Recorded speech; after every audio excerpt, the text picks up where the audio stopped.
Hello, I'm Gary Milne, co-chair of the G&E Agricultural Education Day. Welcome to the 2020 Great Northern Exhibition Virtual Agricultural Education Day. Our video crew has visited local farms, so you get to visit and learn about the animals in their homes rather than having them go to see you at the G&E Fairgrounds this year.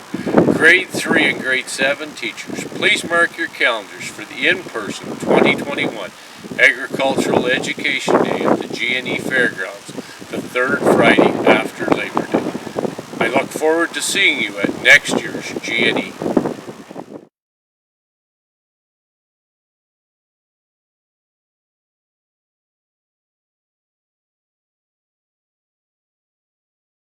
All right, welcome to the shearing and sheep demonstration. We're taking this opportunity during COVID to take the presentations to the barn, as we can't do it at the G&E this year.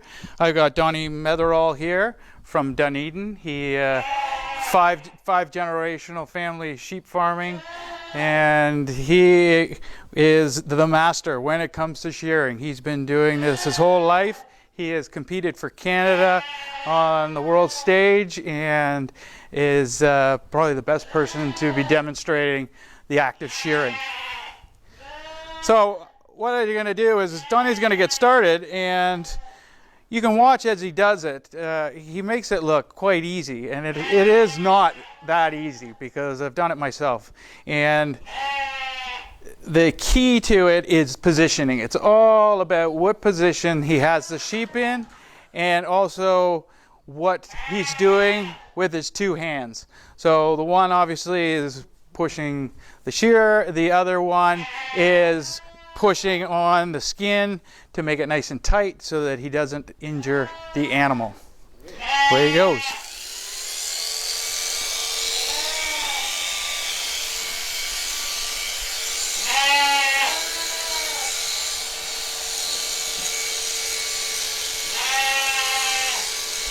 So one of the most commonly asked questions at the G&E when we do the demonstrations is, does the shearing hurt the sheep? Well, there is probably a small degree of discomfort, just in the sense that if you were wrestling with one of your siblings and they were holding you in a position and you couldn't move, but there's no physical pain or anything being experienced. And the reason that we shear the sheep is twofold. Obviously for the wool. The wool is a product that is used widely around the world. It is a renewable resource, so basically every year they produce a new coat, and it can be used in a variety of different things. Clothing obviously is the foremost, but there are many other uses to wool. The other reason that we shear sheep is for hygiene. So basically what can happen is, if you don't shear the sheep, the flies can get in, lay their eggs, and you can get infections and infestations, and it can be detrimental, even life-threatening to the sheep if not detected early enough. And because it's burrowed so deeply under the wool, it is hard to detect. So what happens if you don't shear a sheep? Well, the coat continues to grow and grow and grow. There is a legendary sheep by the name of Shrek. And for 6 years, Shrek eluded the shearers and hid in a cave, and basically the coat grew and grew and grew. And I'm just going to flash an image in front of the camera here, and that's what happened to Shrek. There he is, 6 years of wool, quite the fleece that was actually finally taken off him when he was shorn.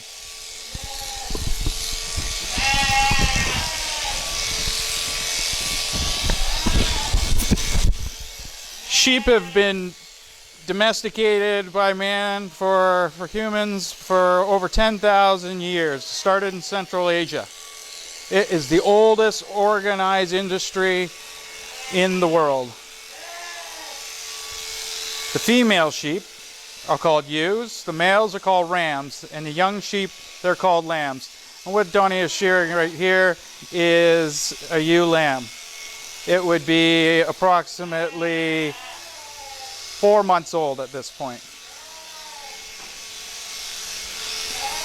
Couple interesting facts about sheep.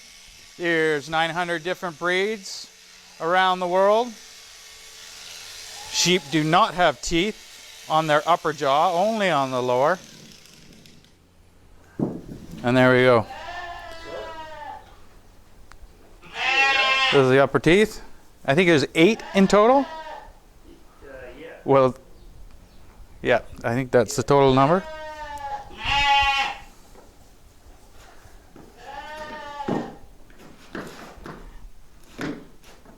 And cleanly shorn.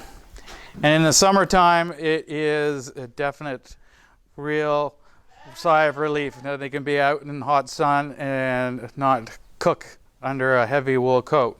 Whereas in the winter, the wool coat comes as a huge advantage to them because they can basically be out in pretty much any type of weather.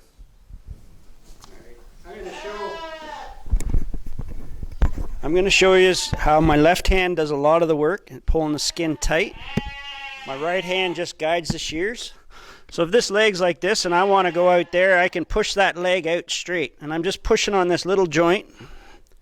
It doesn't hurt them. It naturally does it. So I'm just manipulating it to do that.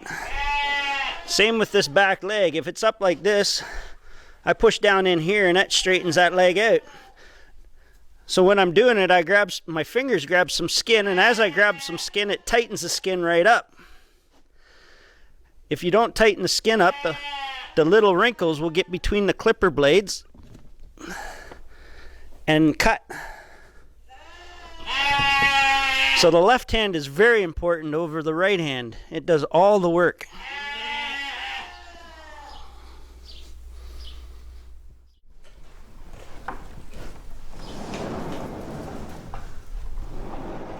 And Donnie can show you that the fleece is all in one piece. The smaller fleece, not so much when they're that young. Yeah, the lamb's wool stays, it comes apart.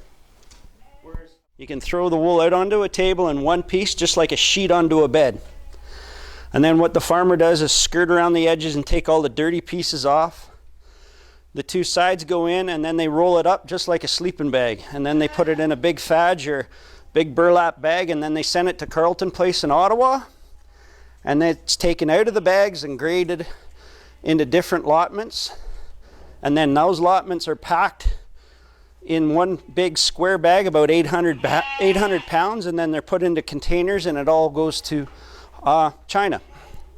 At the moment, because of COVID, the mills and stuff are shut down in China, so it doesn't matter where you are in the world, the movement of wool is very stagnant. It's not moving at all, so it's just a lot of storage right now.